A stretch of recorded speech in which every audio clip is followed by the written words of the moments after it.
Hey guys, John at Cross Motors in Louisville. I wanted to run through our latest project with you.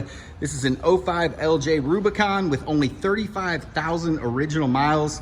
So when we got it, it had a mile marker winch on the front, which was a little cheaper. It also had a set of flat fenders, but it came with the factory ones. So we made sure that was correct, put the factory fenders, back on. Gave the front bumper a respray, and we had a used worn CTI winch around back, so we did that. It does have a like new Old Man Emu 2-inch suspension on there, which we use on these often, as well as a set of RCV axles. So it's ready to go. If you look at the skid plates, you can tell where it's been wheeled a little bit, but there's no body damage and no rust. So it's a clean Jeep. As I said, it's got that Old Man Emu 2-inch suspension, and then they wrapped that with a AEV wheel and a 33-inch BFG TA tire.